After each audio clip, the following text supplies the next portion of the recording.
كما فضل مكانا على مكان وإنسانا على إنسان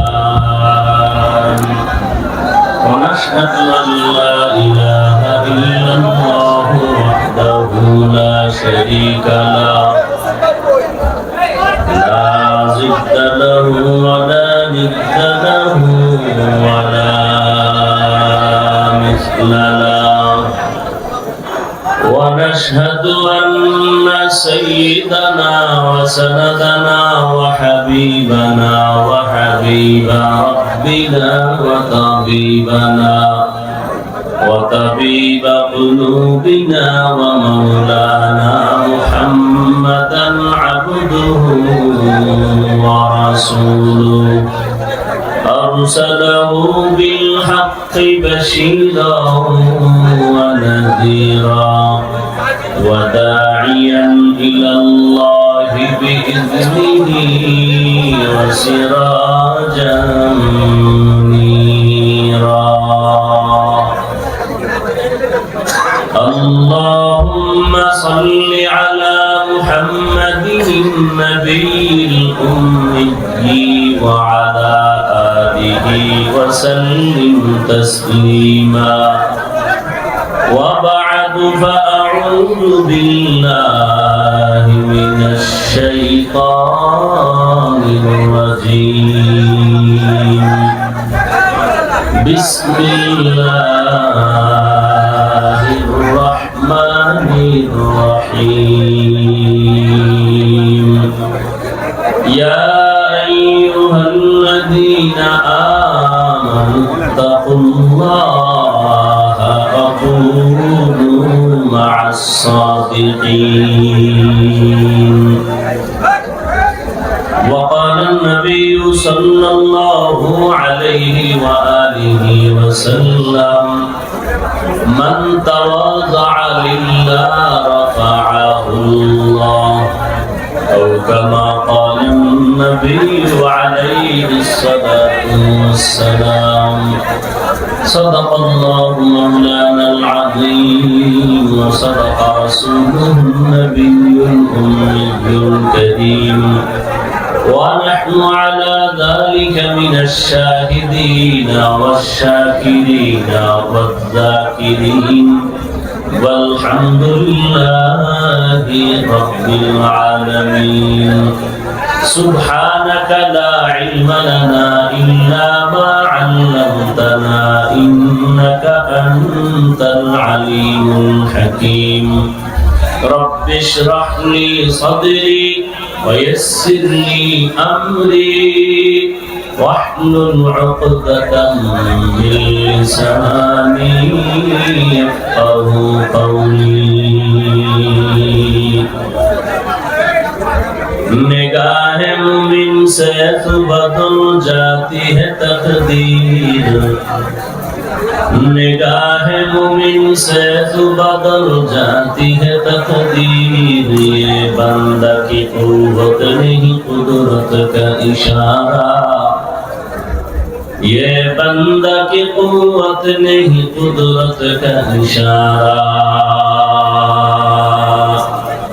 ऐ मर्द खिरत तरक मासी की ज़रूरत ऐ मर्द खिरत तरक मासी की ज़रूरत अब सोहबत सालिह की सवा कोई नहीं चारा अब सोहबत सालिह की सवा कोई नहीं चारा मरदूद है पीछे हमें ख्वाब नहीं लेकिन मरदूद है पीछे हमें ख्वाब नहीं लेकिन एक वक्त में हालात जो अमाल है सारा एक वक्त में हालात जो अमाल है सारा ला इलाहा इल्लल्लाह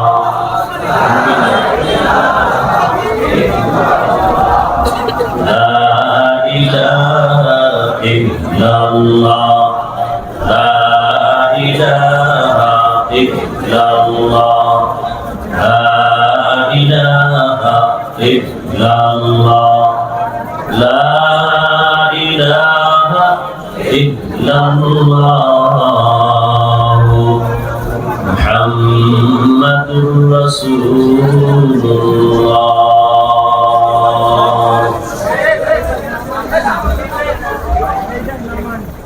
আব্দুল গফফার কিরাতুল কোরআন মাদ্রাসা এলাকাবাসীর উদ্যোগে আয়োজিত ওয়াজ মাহফিল ও হালকায়ে জিকির 30 সেপ্টেম্বর 2024। মহতি এ মাহফিলে উপস্থিত মুহতারাম সম্মানিত সভাপতি, প্রধান অতিথি, বিশেষ অতিথি বৃন্দ, হযরত উলামায়ে কেরাম,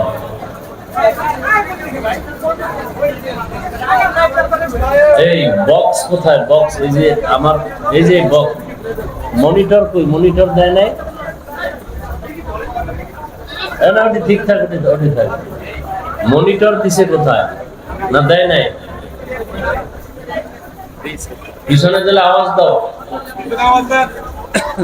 এই রহমত ভাই সব বাড়াই দাও, সব ভলিউম ফুল করে দাও, ভলিউম ফুল করে দাও। আল্লাহ পাকের দরবারে শুকর যে আল্লাহ রাব্বুল আলামিন এই ফিতনার যুগে হাজারো লাখো মানুষের মধ্য থেকে বাছাই করে পৃথিবীর শ্রেষ্ঠ মজলিস, উলামায়ে আহলে হকের মজলিস, গুনাহ মাফের মজলিস, তওবা কবুলের মজলিসে আল্লাহ পাক আমাদেরকে দীর্ঘ সময় ধৈর্যের সাথে আশা বসার তৌফিক দান করেছেন। নিয়ামতের শুকর আদায়ার্থে ঈমানের আওয়াজকে উঁচু করে মুহাব্বতে জবান খুলে পড়ি আলহামদুলিল্লাহ।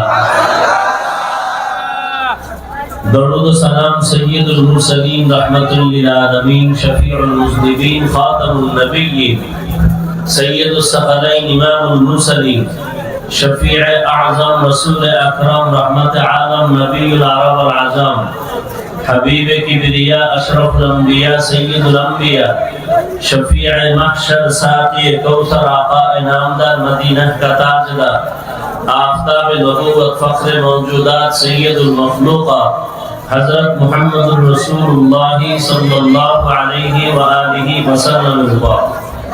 সর্বোপরি শুকর যাদের অক্লান্ত পরিশ্রমের মাধ্যমে আজ সুন্দর আয়োজন, সময়, পরামর্শ, অর্থ দিয়ে দোয়া করে উপস্থিত হয়ে সার্বিক সহযোগিতা যারা করেছেন, এলাকার যুবক, বৃদ্ধ, ব্যবসায়ী, শ্রমিক, চাকরিজীবী, বিভিন্ন শ্রেণী পেশার মানুষ, উলামায়ে কেরাম, আইম্মায়ে মাসাজিদ, মাদ্রাসা কর্তৃপক্ষ, প্রত্যেককে আল্লাহ পাক এই খিদমতের বরকতে দুনিয়াতে শান্তি, পরকালে মুক্তির ব্যবস্থা করে দিন।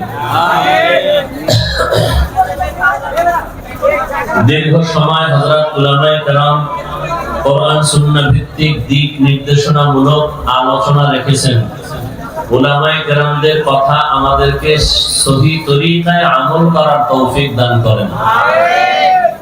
আওয়াজ না দেই, একটু চুপচাপ কথাগুলো বলার সুযোগ দেন। আপনারা অন্যদেরকেও কিছু শুনবার সুযোগ দেন। আল্লাহ কবুল করেন। উলামায়ে কেরামের ইজ্জতকে আল্লাহ বেশি বেশি বাড়ায় দেন। আমিন। আমার কথা আপনারা বুঝেন না, না শুনেন নাই? কি বলছি? উলামায়ে কেরামের ইজ্জত আল্লাহ বেশি বেশি বাড়ায় দেন। আপনারা কি বলবেন? উলামায়ে কেরামের ইজ্জত যদি বাড়ে আপনাদের সমস্যা আছে? ক্ষতি আছে? বরং ইজ্জত কমলে উম্মতের ক্ষতি। উলামায়ে কেরাম ডান বাম হয়ে গেলে উম্মতের ঈমান ডান বাম হয়ে যায়।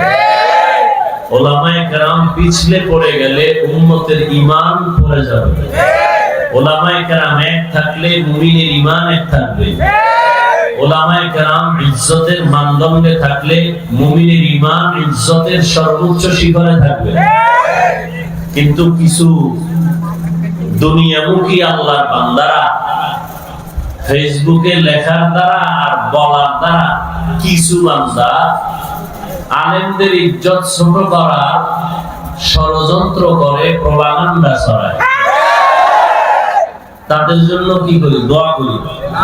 এতগুলো মানুষ আমিন বললে কবুল হবে তো ইনশাআল্লাহ।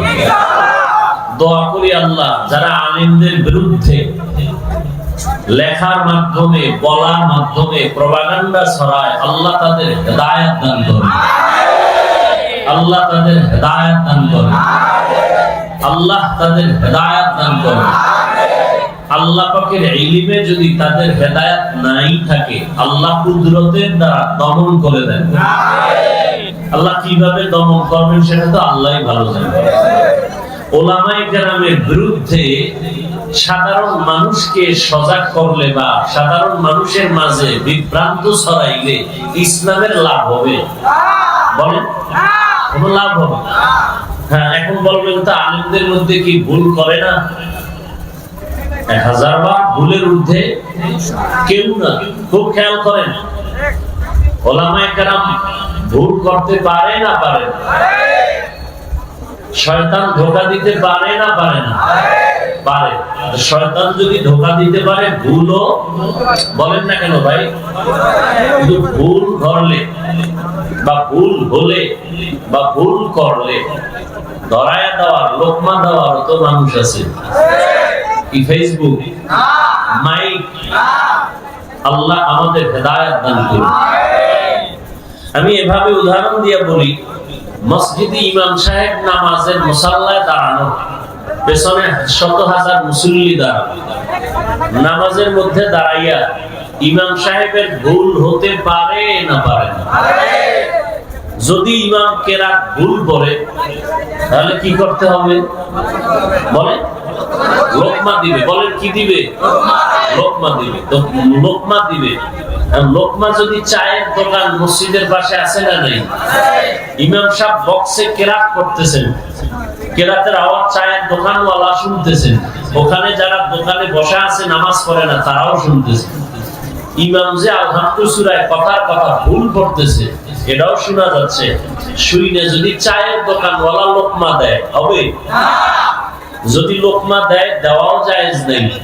আর ওই দোকানওয়ালার লোকমা ইমাম সাহেব নিলেও জায়েজ হবে না। লোকমা দিতে হবে, ইমাম লোকমা নিবেন। দেওয়ারও লাইন আছে, নেওয়ারও। নামাজের ভেতরে যে আছেন সে লোকমা দিবেন। তো নামাজের মধ্যে তো শত হাজার মানুষ, কে দিবেন? ইমামের পেছনে একজন আলেম দাঁড়াবেন, বিচক্ষণ বুদ্ধিমান ব্যক্তি, অন্তত কোরআন বুঝে, কোরআনের ইলম আছে, সে লোকমা দেওয়ার অধিকার বেশি। বুঝাইতে পারছি? তাহলে আলেমরা ভুল করলে লোকমা দিবেন আলেম মুরব্বিরা। কথা ঠিক না? নামাজ নাই, দাড়ি নাই, টুপি নাই, সে যদি লোকমা দেয় তার লোকমা দেওয়াও জায়েজ নাই, আলেমরা ধরাও জায়েজ নাই। আল্লাহ বুঝার তৌফিক দান করেন। আচ্ছা, আমি এখন স্টেজে উঠতেছি, খুব খেয়াল করেন। ঢাকা তো যানজটের বরকত, অনেক আগে আসার কথা, এক জায়গায় বসে রইলাম প্রায় 1 ঘন্টা। জাম ছাড়লো মাত্র 10 মিনিটে চলে আসলাম এই ব্রিজের গোড়া দিয়ে। এরপরে আমার পথ ভুল করে ওদিকে ঢুকছে, দুইকে আইসু মাথায়।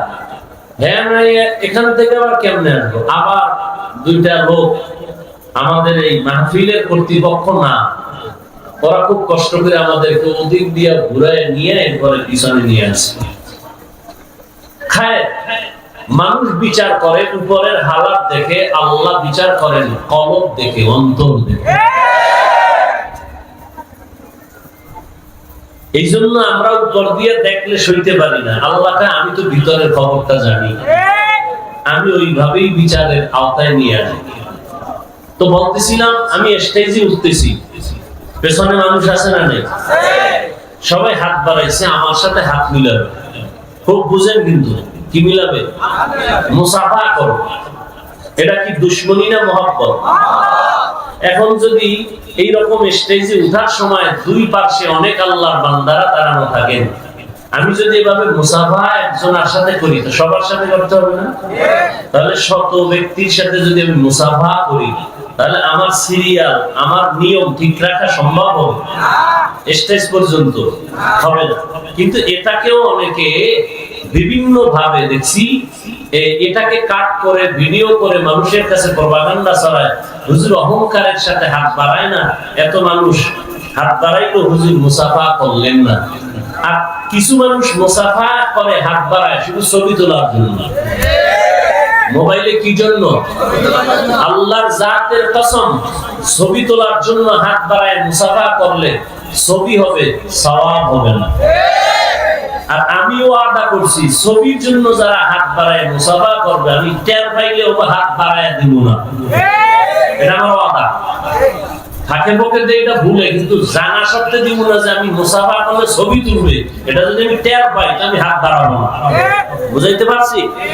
নাম্বার 3, বাংলাদেশের ভেতরে, এই কথাটা একটু ভালো করে খেয়াল করুন। বাংলাদেশের মধ্যে আমি বান্দা, শুকর আদায়ের স্বার্থে বলতেছি, আপনাদেরকে বুঝাবার জন্য বলতেছি। প্রপাগান্ডা যারা ছড়ায়, না বুঝে ছড়ায়, হিংসার বশীভূত হয়ে ছড়ায়, আমি বান্দা এবং বাংলাদেশের দ্বিতীয় যারা আমার মাথার মুকুট চরমনের হযরতরা সারা বাংলাদেশের তৃতীয় কোন, চতুর্থ, পঞ্চম কোন ব্যক্তি নাই যে দীর্ঘ টাইম কষ্ট করে বয়ান করে হাজার হাজার মানুষের সাথে মোনাজাতের পরে মুসাফা করে।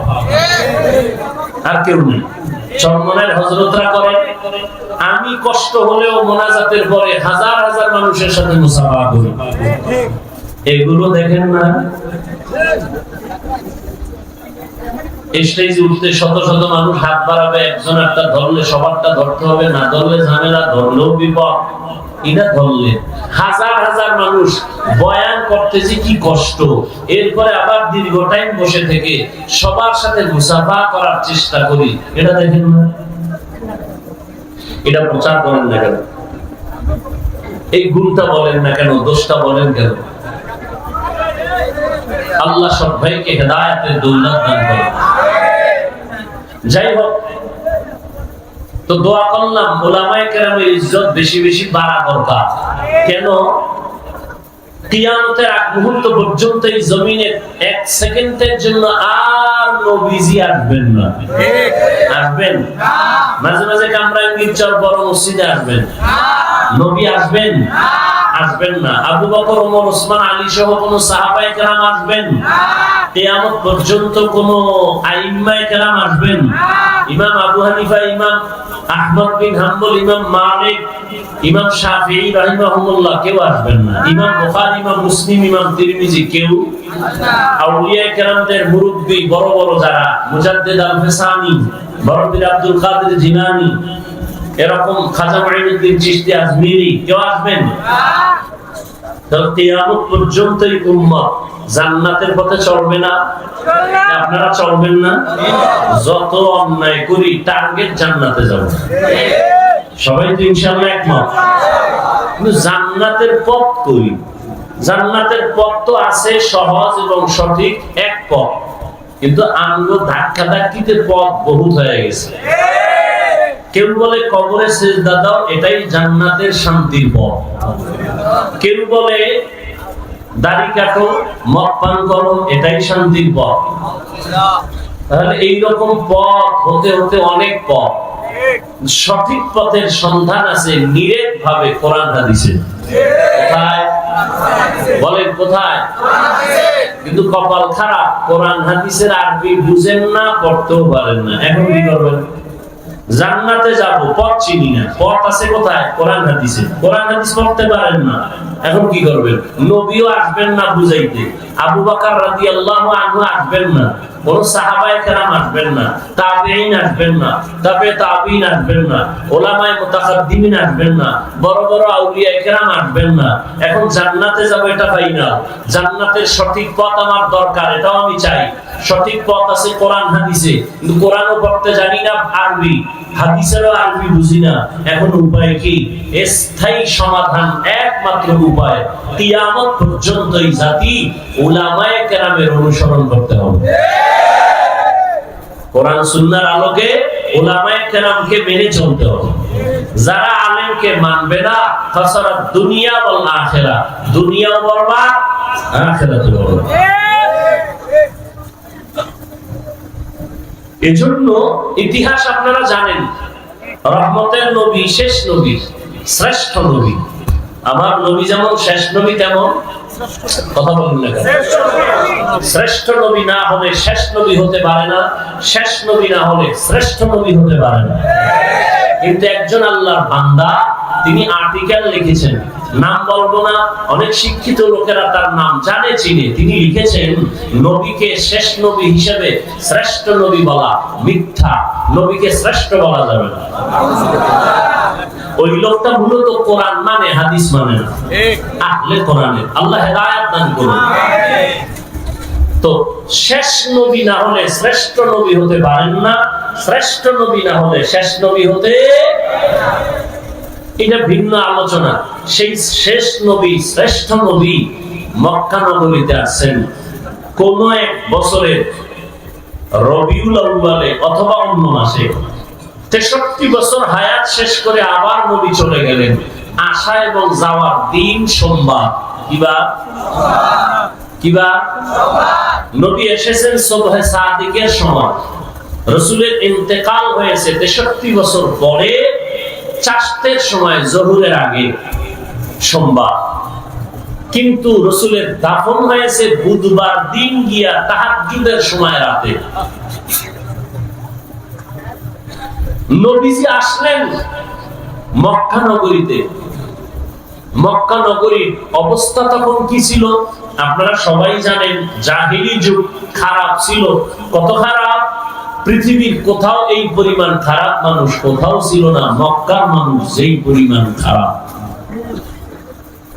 প্রশ্ন বড় কঠিন। কামরাঙ্গীর চর, হাফিজ হুজুর রহমাতুল্লাহ আলাইহির প্রতিষ্ঠিত ফুলের বাগান, কথা ঠিক না? এখান থেকে কত ফুটন্ত গোলাপ গ্রাম ছড়িয়েছে গোটা বিশ্বময়, কথা ঠিক? আল্লাহ পাক আমাদের আকাবিরিনদের উজ্জ্বল নক্ষত্র হাফিজ হুজুরের মাকাম আল্লাহ পাক জান্নাতে আরো বাড়ায় দেন। আমিন। তার রেখে যাওয়া সাজানো এই বাগানকে আল্লাহ আরো বেশি ছড়ায় দেন। আমিন। আল্লাহ। আচ্ছা, মাদ্রাসার পাশে কারো বাড়ি ঘর আছে না নাই? আছে। অন্য দূরের মানুষ যতটুকু খারাপ হতে পারে, এখানে মাদ্রাসার কারণে পাশের মানুষ বেশি খারাপ হতে, একটা নিয়ম যে না, মাদ্রাসা মসজিদ এর পাশের মানুষ খারাপ হতে, সারা দুনিয়ার মানুষ খারাপ হতে পারে, মক্কার মানুষ খারাপ কেমনে হয় বেশি? ঘর তো এটা পবিত্র বাইতুল্লাহ, দেখলেই সওয়াব। কিন্তু সেই বাইতুল্লাহর পাশের মানুষ কেন এত চরিত্রহীন, লম্পট হলো? এত খারাপ কেন? অন্যদের তুলনায় এত কম খারাপ হবে। কিন্তু ইতিহাস বলে মক্কার মানুষ এত খারাপ, পৃথিবীর আর কোথাও এত খারাপ মানুষ ছিল। কারণ কি? এত খারাপ কেন? আর যেই বাইতুল্লাহ দামি, এটা কি বাইতুল মুকাররমের মতনই? পৃথিবীতে কিছু আল্লাহ পাক জিনিস দিবেন, শুধু দেখবেন, তাকায় সওয়াব। তাকায় শুধু বাইতুল্লাহ দেখবেন, সওয়াব। শুধু দেখবেন, মা বাবা চেহারা দিয়ে শুধু তাকায় থাকবেন, সওয়াব। আল্লাহ পাকের কোরআন খুলে তাকায় দেখবেন, সওয়াব। উলামায়ে আহলে হক, আল্লাহর প্রিয় বান্দা দেখবেন, সওয়াব। না গাঞ্জাখোর দেখবেন? বাইতুল্লাহ দেখবেন, সওয়াব। আল্লাহর প্রিয় গোলাম উলামায়ে আহলে হক দেখবেন, সওয়াব। আল্লাহর কোরআন দেখবেন, সওয়াব। মা বাবা দিয়ে তাকাবেন, সওয়াব। এত দামি একটা ঘর আল্লাহ জমিন বানায়া, আর কোন বাসিন্দা এখনো বানান নাই। প্রথমে আল্লাহ একটা ঘর বানাইলেন, বাইতুল্লাহ। ইন্না আউওয়ালা বাইতিন উযিআ লিন-নাসি লাল্লাযী বিবাক্কাতা মুবারাকাও ওয়া হুদা, মুবারাকাও ওয়া হুদাল লিল আলামিন।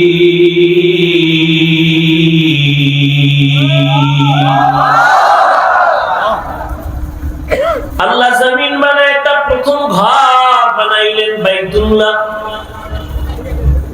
হেদায়েতের ঘর, ইবাদতের ঘর, এটা বসবাসের ঘর না। কেন? কয় জমিন আল্লাহ বানাইছেন, এই জমিনের চিফ গেস্ট, প্রধান মেহমান শুধু মাটির সৃষ্টি মানুষ আল্লাহ পাঠাবেন, এখনো পাঠান নাই। প্রধান মেহমান জমিনে আসবেন মানুষ, আর এই মানুষের জন্য আল্লাহ ইবাদতের একটা ঘর বানাইলেন বাইতুল্লাহ মক্কা নগরীতে। আল্লাহ ইবাদতের ঘর বানাইলেন, বসবাসের ঘর আল্লাহ বানান নাই। কেন? কয় মানুষ যে চিফ গেস্ট আসবে, সে ইবাদতের জন্য আসবে, বসবাসের জন্য আসবে না। মা খালাকুতুল জিন্না ওয়াল ইনসা ইল্লা লিয়াবুদুন।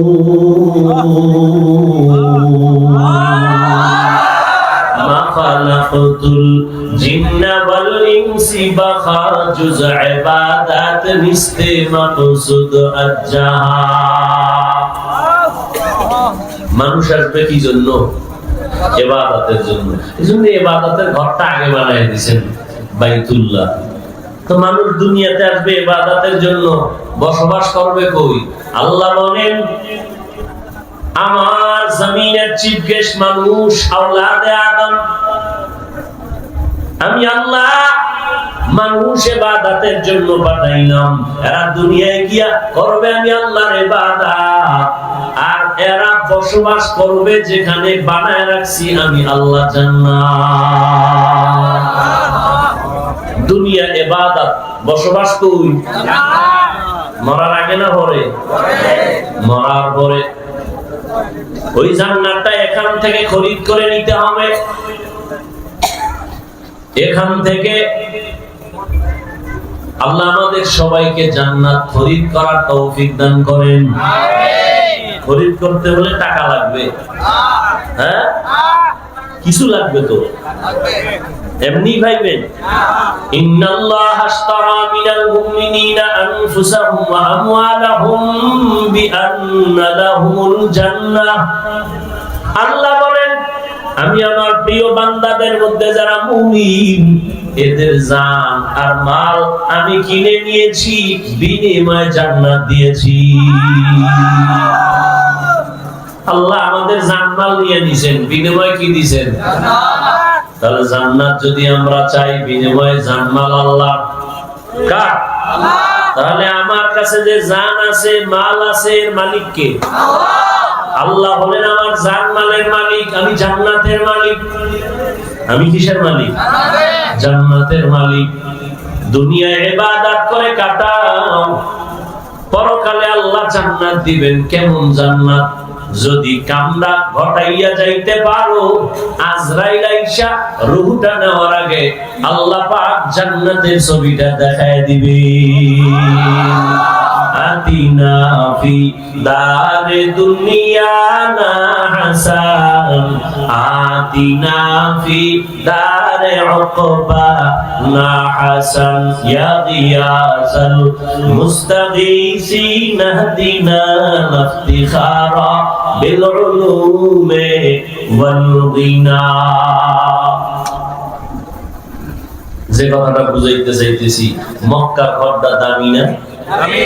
কেমন দামি? 1 রাকাত নামাজ পড়বেন, 1 লক্ষ রাকাত নামাজের সওয়াব। সুবহানাল্লাহ। একবার বাইতুল্লাহর এরিয়ায় ঢুকে বলবেন আল্লাহ, কয়বার? একবার। 1 লক্ষ বার আল্লাহ বলার সওয়াব পেয়ে যাবেন। সুবহানাল্লাহ। প্রশ্ন ছিল, এত সুন্দর দামি ঘরের পাশের মানুষ এত খারাপ কেন? বলে কত খারাপ? বাইতুল্লাহ এত দামি ঘর, 360টা মূর্তি ঢুকায় রাখছে, নারী আর পুরুষরা তাওয়াফ করে উলঙ্গ। কেন? আমরা যে কাপড় চুপড় পইরা কত মিশা কথা কই, কত আকাম করি, এদি নিয়া বাইতুল্লাহ কেমনে যাই লজ্জা, এজন্য সব কাপড় ফেলে দাও। বুঝলেন না? পাগড়ি ফজিলত শুনে লুঙ্গি খুলে পাগড়ি মানলে এরকম হয়ে গেছে। এত সুন্দর ঘর বাইতুল্লাহ, দামি ঘর, আমরা যে বস্ত্র পরি, কাপড় পরি, এটা তো কইরা কত অন্যায় করি। এই অন্যায় পরিহিত কাপড় নিয়ে বাইতুল্লাহ যাওয়া যাবে না। তারা এতটা খারাপ কেন? কেন? কেন? এই সংক্ষেপ জবাব হলো এই মানুষগুলো খারাপ হওয়ার পেছনে একমাত্র কারণ তাদের কোনো মুরব্বি নাই। কি নাই? মুরব্বি নাই। মুরব্বির দরকার আছে না নাই? ছেলে লেখাপড়া কইরা শিক্ষিত কুলাঙ্গা, কি শিক্ষিত ছেলে লেখাপড়া কইরা এখন বন্ধু আর বান্ধবীর অভাব নাই। বিএ পাস করার আগে বিয়া পাস হয়ে গেছে। বিএ পাস হওয়ার আগে কি বিয়া পাস হয়ে গেছে। বন্ধুর সাথে লাইন করে একটা মেয়েকে চয়েস করে ফেললো। মেয়েটাকে বন্ধু বান্ধব নিয়ে দেখতে গেল। মেয়ের বাবা বাড়ি, আপন মা বাবাকে জানায় না। মুরব্বি এগো জিগাইয়ার কি হবে? আমার আব্বা আম্মা দস্তখত দিতে পারে না, মূর্খ। আমি তো শিক্ষিত সন্তান। ওই মূর্খ মা বাবারে জিজ্ঞাসা করে কোনো লাভ হবে না। কিন্তু মুরব্বির দোয়া তোমাকে এই পর্যন্ত নিয়ে আসি। हकीकत से तू दुनिया पे खबर है, दुनिया की नुमाइश पर नजर है। नमी गुयम के आज दुनिया जुदा बाश, बहर कारी के बाशी बा खुदावाश। मुरब्बी লাগবে নি? আল্লাহ কর লাগবে, আপনি লাগবে না পাইলেন কই? শুরুতেই কিন্তু বলছি নবী আসবেন না, সাহাবায়ে কেরাম আসবেন না, আসবেন। তাহলে জান্নাতের পথ কেমনে চিনব? আমি তো কোরআনও পড়তে পারি না, আলহামদুলিল্লাহ পারি না, বিসমিল্লাহও পারি না, ওযুর দোয়াও পারি না, সালামটা পারি না। কপাল এত খারাপ, সালাম দিতে পারে না। বিএ পাস, আইএ পাস, সালাম আসসালামু আলাইকুম, এই দুইটা শব্দ শিখতে কি মাদ্রাসায় যাওয়া লাগে? এই শব্দটা শুদ্ধ করে পারে না। দুনিয়ার সব পারে, আসসালামু আলাইকুম পারে না। সালাম দে স্টাইল করে সালামাইকুম, মানে তোর উপরে আল্লাহর লানত গজব। আবার ঘুরে একা ওয়ালাইকুম, তোর উপরেও। কপাল বড় খারাপ, কোরআন হাদিস বুঝবে দূরের কথা, আসসালামু আলাইকুম বলতে পারে না। আবার নাস্তিক একটা ঢাকার শহরে বয়া আওয়াজ দেয়, শুদ্ধ কইরা সালাম দেওয়া জঙ্গির পরিচয়। আরো জোরে, জিন্দেগি মে বন্দগি তু কর নাহি, जिंदगी में बंदगी तू कर नहीं, जिंदगी में बंदगी शर्मिंदा है, जिंदगी में बंदगी शर्मिंदा है। একজনে আলেমের বিরুদ্ধে লেখছে, ভালো করছে না খারাপ? এই লেখাটা পাইয়াছে খুশি, ও খারাপ, ও কি লেখা যে অন্যায় হইল, যে লেখা পাইয়া খুশি তারও সেই একই অন্যায় হবে। আল্লাহ হেদায়েত দান করুন। দুনিয়া মে হো দুনিয়া কা তলবগার না হো, बाजार से गुजर हो खरीदार ना हो, ये दुनिया एक मिसल कागज फूल है, ये दुनिया एक मिसल कागज फूल है, जिंदगी में बंदगी तू कर नहीं, जिंदगी में बंदगी तू कर नहीं, जिंदगी में बंदगी शर्मिंदा है, जिंदगी में बंदगी शर्मिंदा है। কি কথাটা বলতেছিলাম মনে আছে? কি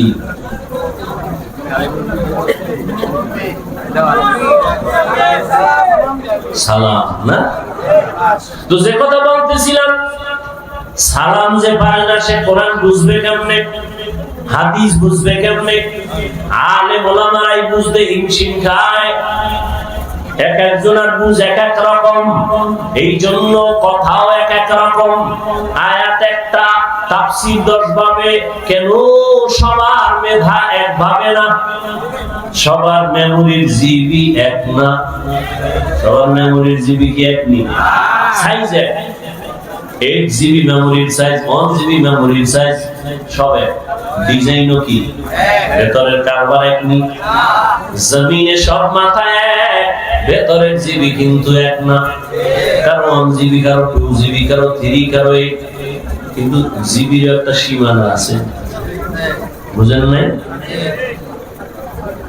আল্লাহ পাক দুনিয়ার মানুষের নবীকে পাঠাইয়া জানাইলেন, মক্কার মানুষ মুরব্বি হারা, ঈসা নবী চলে গেছে, এখন আর কোন নবী নাই, সর্বশেষ আমার নবী আসবেন।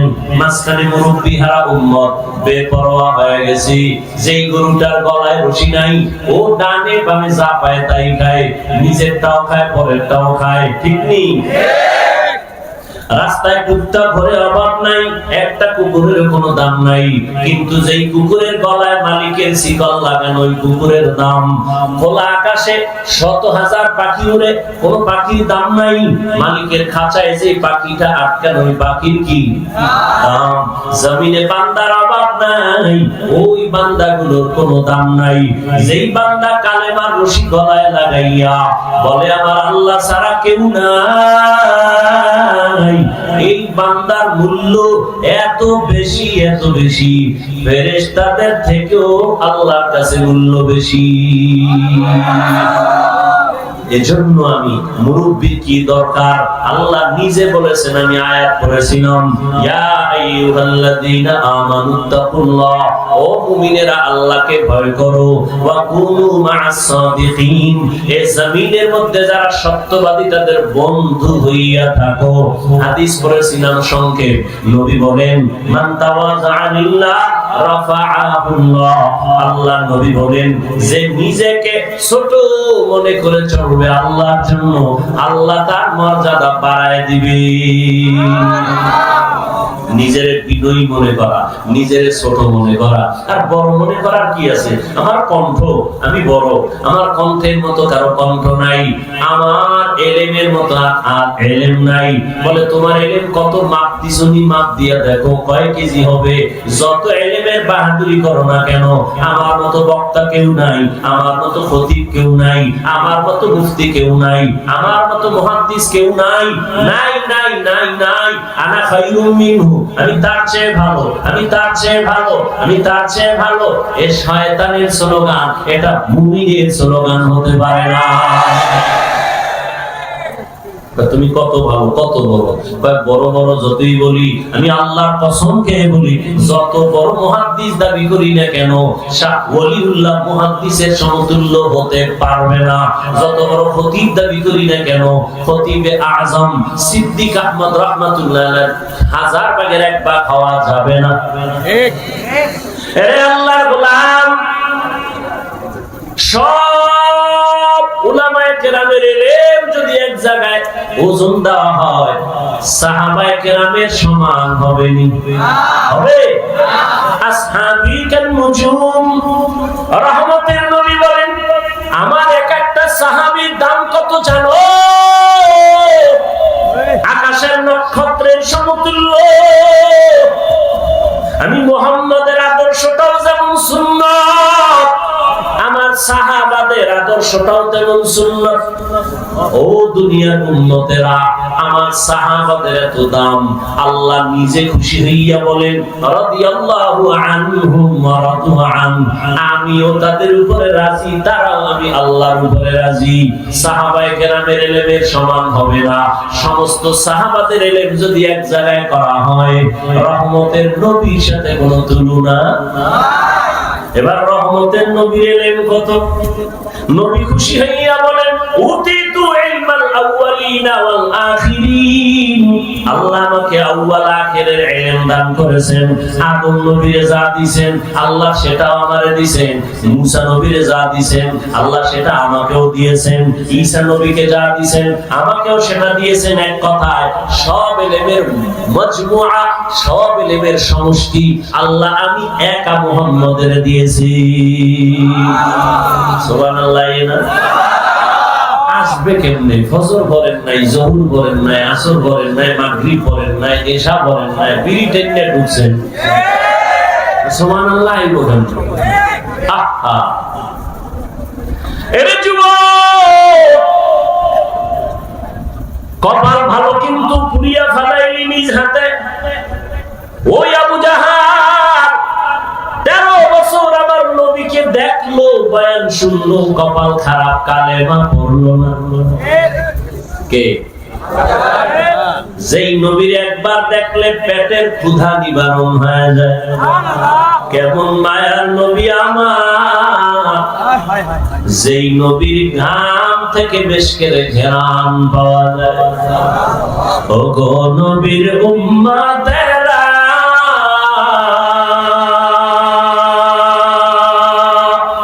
হয়ে আজি দিশাহারা,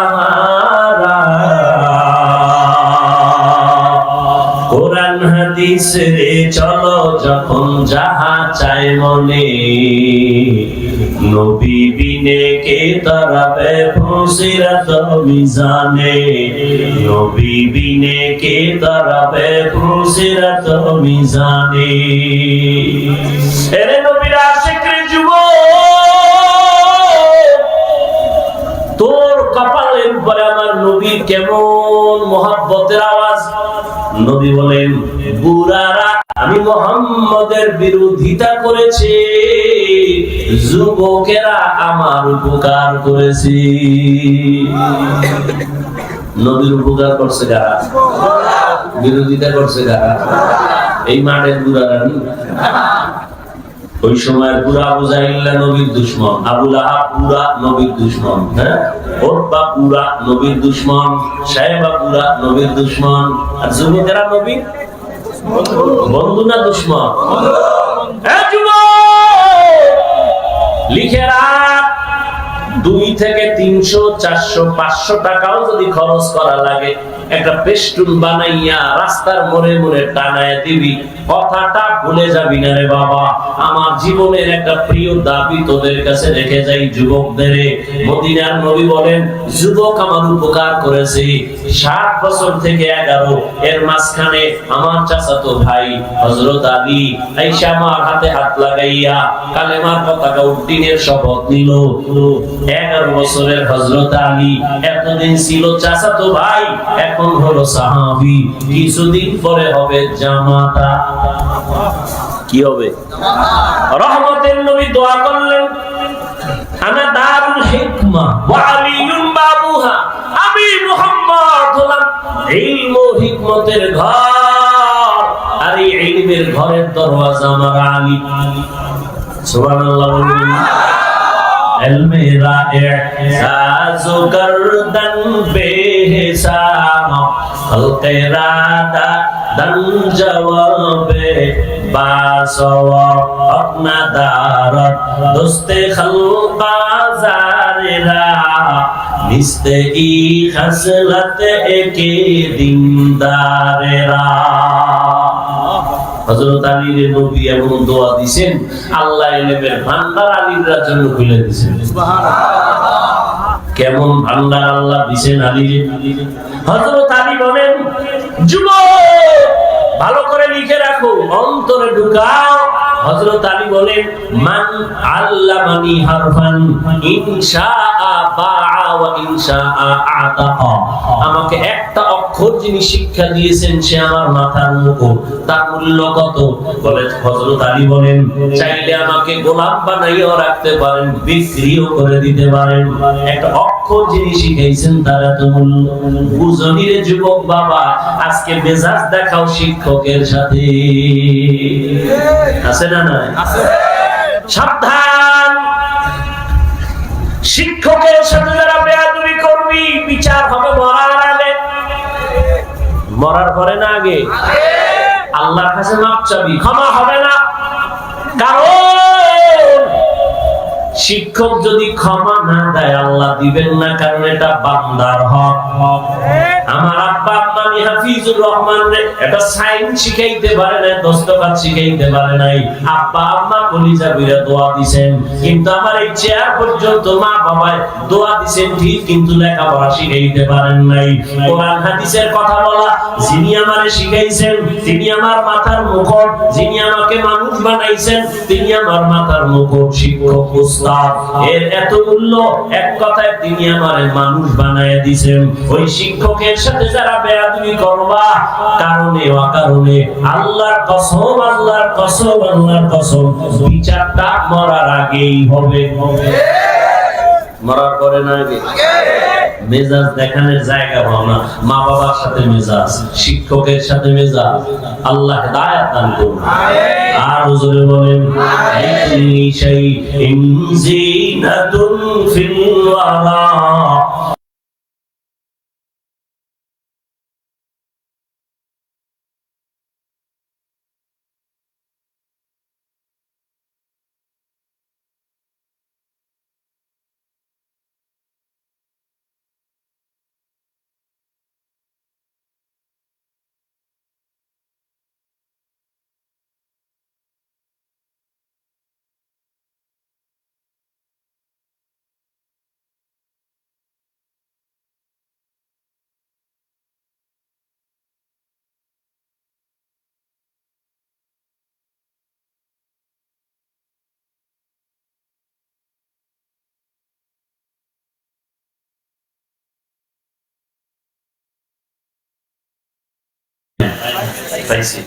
সব পেয়ে গেছে, নবী খুশি না বেজা? আল্লাহ কি কয় জানেন? নবী আপনি তো মনে করেন অনেক পেয়েছেন, আপনি জানেননি আমি কি পরিমাণ দিছি। মা উতিতুম মিনাল ইলমি ইল্লা কালিলা, আমি ইলমের সাগর থেকে সামান্য একটু ইলম আপনাকে দিয়েছি। নবীরা সব পাইছি। আল্লাহ কি করে? আল্লাহ জবাব দেন, মোনাজাত দিয়ে দিই। বুঝেন এই কথাগুলো দরকার আছে না না? বুঝেন ভালো করে, খালি আমি ভাব, এই ভাব কমান। নবীরা সব পাইছি, আল্লাহ কি করে? সামান্য। আমি উদাহরণ এভাবে দিই, আমার পকেটের ভিতরে 1 লক্ষ টাকার একটা বান্ডিল আছে। কত? 1 লক্ষ টাকা। এটা আমি জানি, আর কেউ? আমাকে একজন এসে বলে হুজুর আমারে 1000 টাকা দেন, আমি খুব অসহায়, আমি তারে 5000 দিছি। খুশি না বেজার? চাইছে কত? 1000। পাইছে কত? 5000। খুশির ঠেলায় লাভ দিয়া লঙ্গি সিরিয়াল হয়েছে। খুশি এত লাফাও কেন? অনেক পেজ। চাইছো কত? 1। পাইছো কত? 5। তো অনেক পেজ। আমি কই আমার কাছে যা আছে তুমি পেয়েছো অনেক না, আমার পকেটে যেই পরিমাণ টাকা আছে সেই হিসেবে তোমাকে আমি সামান্য দিয়েছি। মেরা এজাজু করদন বেহিসাব খলকে রাদা দন জওয়াবে বাসওয়াব। সেই নবীর কোনো তুলনা নাই, জ্ঞানের কোনো তুলনা নাই, ইলমের কোনো তুলনা নাই, তাকওয়ার কোনো তুলনা নাই, ইখলাসের কোনো তুলনা নাই, আমলের কোনো তুলনা নাই, ইহসানের কোনো তুলনা নাই। রহমতের নবী এতটা আল্লাহ তাকে সম্মান দিলেন, এতটা মর্যাদা দিলেন, সেই নবীও বারবার মুনাজাত করে দোয়া করে, আল্লাহুম্মা জাআলনি ফি আইনি সাগীরা ওয়া ফি আইনিন নাসি কাবীরা। ও দয়ার মালিক, আমাকে তুমি ছোট বানায় রাখো, আমার নজরে ছোট বানায় দাও, উম্মতের নজরে মর্যাদা বাড়ায় দাও। আমি যেন কখনো অহংকার বশত হইয়া বলি না আমি বড়, আমার মতো ইলমওয়ালা কেউ নাই, আমার মতো আমলওয়ালা কেউ নাই, আমার মতো তাকওয়াওয়ালা কেউ নাই, আমার মতো বড় ডিগ্রিধারী কেউ নাই। বলে তুমি যত বাহাদুরি করো না কেন সাহাবাদের সমান হতে পারবা না, মুজাদ্দিদ আল-পেসানির সমান হতে পারবা না। যত বড় তুমি দাবি করো না কেন ও আল্লাহর বান্দা খাজা মাইনুদ্দিন চিশতি আজমিরির মতো হতে পারবা না, ও আল্লাহর বান্দা কাসেম নানতবির মতো হতে পারবা না, রশিদ আহমদ গাঙ্গুহির মতো হতে পারবা না। সব এক দিকে ফালাও, শাহ ওলিউল্লাহ মুহাদ্দিসের মতো হওয়া যাবে না। এইভাবে যাইতে যাইতে সাহাবাদের তুলনা হবে না, সাহাবাদের তুলনা নবীর সাথে হবে না। নবী যা পাইছেন আমার আল্লাহ বলেন সামান্য দিলাম। অতএব নিজেকে বড় মনে করা বন্ধ করে দাও, বলো আমি যা জানি কিছুই না, অজানা অনেক কিছু বাকি।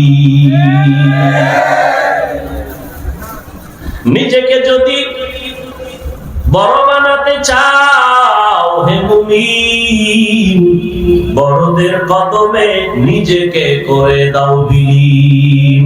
বেটা দো আপনা হস্তি কো अगर कुछ मर्तबा चाहो के दाना खाक में मिलकर गोले गुलजार होता है। এরে আল্লাহর বান্দারা, ফেরাউন মনে করেছিল আনা রাব্বুকুমুল আলা, আমি শুধু খোদা না, বড় খোদা। পানির মধ্যে যখন সুবানি খাইছে তখন কয় আমি আসলেই হুদা। কি এর খোদা? নমরুদ মনে করেছিল আমি সব থেকে বড়। মশা যখন ঢুকছে পায়ের জুতা সান কপালে লেগে গেছে। ঠিক নেই? আহা, ঘটনা কখন শোনাবো? শুনেই না। ওমর ফারুক রাদিয়াল্লাহু তাআলা আনহু, খেলাফত চলতেছে ওমর। অর্থ মন্ত্রণালয়ের দায়িত্ব, বাইতুল মালের জিম্মাদার তখন বানায় দিলেন আবু উবাইদা ইবনুল জাররাহ রাদিয়াল্লাহু তাআলা আনহুকে। তিনি বাইতুল মালের জিম্মাদার। ওমরের খেলাফত চলতেছে। একদিন ঈদ আসছে, ঈদের আগের দিন বিবি সাহেবা বললেন, ও খলিফাতুল মুসলিমিন, বাইতুল মাল থেকে অগ্রিম বেতন নিয়ে আসেন, কেনাকাটা লাগবে। যদি আপনার আমার লাগবে না, সন্তানের লাগবে, টাকা দরকার। ও চিঠি লিখলেন আবু উবাইদা ইবনুল জাররাহ রাদিয়াল্লাহু আনহুর কাছে চিঠি লিখলেন, আমার অগ্রিম বেতন 1 মাসের দিয়ে দাও। আবু উবাইদা ইবনুল জাররাহ চিঠি পাইয়া কান্না শুরু করলেন। তিনি আবার পাল্টা চিঠি লিখলেন ওমর ফারুক খলিফাতুল মুসলিমিনের কাছে, খলিফাতুল মুসলিমিন, আপনার বেতনটা আমি অগ্রিম দিব। আমার 2টা প্রশ্নের জবাব আগে দিতে হবে। 1 নাম্বার প্রশ্ন, চিঠি লিখছেন, 1 নাম্বার প্রশ্ন, আগামী মাস আপনি বাঁচবেন কিনা গ্যারান্টি? हर के दावत खौफे हतो दर्दी मदाम जन्नतुल मअवा देहत पूरा मकाम। আল্লাহর ভয় তাকওয়া, আল্লাহর ভয় তাকওয়া। আবু উবাইদা ইবনুল জাররাহ লিখলেন, অগ্রিম 1 মাসে বেতন যে চাইলেন আমাকে জবাব দেন, আগামী 1 মাস আপনি বাঁচবেন তার গ্যারান্টি আসেনি? কথা বলেন না কেন? বুঝেন আমার কথা? বুঝেন? কয় প্রশ্ন? কয়টা করছে? দ্বিতীয় প্রশ্ন, আপনি খেলাফতে আজকে আছেন, রাষ্ট্র পরিচালনার দায়িত্বে আপনি যে আজকে আছেন, আগামী মাসে জনগণ আপনাকে রাখবেনি। আপনি যখন ক্ষমতায় বসে আছেন, আগামী মাস পর্যন্ত ক্ষমতায় পাবলিক রাখবেনি না হেলিকপ্টারে ভাড়ায় দিবেন? কি হায় হায় হায়, বড় কঠিন। 2 প্রশ্নের জবাব আপনি দিবেন। ওমর চিঠি পাইয়া হাউমাউ করে কান্না শুরু করলেন আর দোয়া করলেন, হে মালিক, আবু উবাইদা ইবনুল জাররাহ মাকাম বাড়ায় দাও। এর নাম কি? তাকওয়া। এত বয়ান, এত বয়ান, এত বয়ান, এত বয়ান, তাবলীগওয়ালাদের বয়ান, পীর সাহেবদের বয়ান। ও যুবক, ভালো করে মনে রাখি, ওরে যুবক, লাইনে বেলাইনে তো কম দৌড়াইলি না রে বাবা। রং বেরঙের ঘোড়া দৌড়াইলি জীবনে, যত বন্ধু বান্ধব পাইছো শুনেলা ওই কথা যেটা লিখতে কইছি মনে আছে? রাস্তার মোড়ে মোড়ে টানাবি। একটা যুবক যদি টানাইতে পারো সেজদায় যাই তোর জন্য কলিজা বইরা ভোর রাত্রে দোয়া করবো। আর কথাটা কসম খাইয়া বলবো যে এত গ্যারান্টি কথা, 3 বার কসম খাবো, ওয়াল্লাহি বিল্লাহি তাল্লাহি, আল্লাহর কসম একবার, আল্লাহর কসম 2 বার, আল্লাহর কসম 3 বার। এবার কথাটা বলতেছি, জীবনে বহু বন্ধু পাইছো, বান্ধবী পাইছো, 3 বার কসম খেয়ে বললাম এই সব বন্ধু বান্ধবী নেতা নেত্রী সব হলো ধান্দাবাজ, সব হলো স্বার্থপর। আল্লাহর কসম তোর মৃত্যু পর্যন্ত একমাত্র শুধুমাত্র কেবলমাত্র ভেজাল মুক্ত নিঃস্বার্থ তোর কলিজার আপন বন্ধু হলো উলামায়ে আহলে হাদিস। এটা লিখে টানায় দিবি। দুনিয়ার সব বন্ধু ধান্দাবাজ স্বার্থপর, একুরেট পিওর বন্ধু নিঃস্বার্থ উলামায়ে কেরাম, লিখে টানায় দিবি। এবার তুই বুঝতে হইব যে আসলে এটা কেমনে। এবার বুঝেরই অভাব। কিসের অভাব? আমি বুঝছি টুপির মধ্যে বরকত, জীবন যাবে টুপি ভালাবো না, তোরে পাও দইরা বুঝাইতেছি তুই বোঝো না, এই জন্য তুই টুপি মাথায় দিতে চাও না। আমি টুপি মাথায় না দিলে লজ্জা লাগে, তোমার টুপি দিতে লজ্জা লাগে। বুঝ আমি দাড়ি কাটতে লজ্জা পাই, তুমি দাড়ি রাখতে লজ্জা পাও। তাবলীগ ওয়ালারা পাও ধরে দাড়ি রাখো, পীর সাহেবরা পাও ধরে দাড়ি রাখো, ওলামায়ে কেরাম পাও ধরে দাড়ি রাখো, দাড়ি লম্বা করো, জুমার খতিব বলে দাড়িটা লম্বা করো। বুঝ নাই, বুঝ হয় না। আমি দাড়ি কাটতে চাই না, তুমি রাখতে চাও না। আমি মসজিদে ঢুকতে আরাম না ঢুকলে লজ্জা, তোমার মসজিদে ঢুকতে লজ্জা। আমি পর্দা করতে না করলে লজ্জা লাগে, তোমার পর্দা করতে লজ্জা লাগে। অথচ তুমি মুসলমান, আমিও মুসলমান। তোমার আমার আল্লাহ নাকি আলাদা? তোমার আমার নবী, তোমার আমার ধর্ম, তোমার আমার কালেমা, তোমার আমার কোরআন, তোমার আমার কাবা আলাদা। দুনিয়াতে আসছি সিস্টেমও নাকি কামরাঙ্গীর চরের মানুষগুলো লঙ্গি পরে আছেন। বিদায় বেলা কাফনের সংখ্যা হবে, আমি বক্তার জন্য 3 কাফন, আপনি শ্রোতার জন্য 3 কাফন। আমার সম্মানে কেউ একটা কাফন বাড়াইয়াও দিবে না। আপনি গরিব রিক্সা ড্রাইভার মরে গেলে একটা কাফন কেউ কমাইয়াও দিবে না। আমারও 3 কাফন, আপনারও 3 কাফন। মহিলাদের হবে 5 কাফন, কালার হবে আলাদা। হুজুরদের কাফনের কালার একরকম, আপনাদের কাফনের কালার আরেক রকম। হ্যাঁ, তাহলে কাফন হবে সব এক, কিন্তু উপরে লেখা থাকবে বড় হুজুরের লাশ। হ্যাঁ, তাহলে আজকে আমি বড় হুজুর, আমি বক্তা, আপনি শ্রোতা, কত ভাব। আপনি ডাক্তার, আমি রোগী, কত ভাব। যত ভাব দেখাও রে মুবিন, সাদা কাফনে যেদিন প্যাকেট হবি সব ভাব বন্ধ হয়ে যাবে। এরে নবীর আশিক, কি সমস্যা? এই বৃষ্টিতে এই অবস্থা, তো কুমিল্লা, ফেনী, নোয়াখালী তুফান হওয়া দরকার। এই হলো ইমানের হালাত। এখন যদি হাতটা উঠাইয়েই ফালাই তো সব শেষ।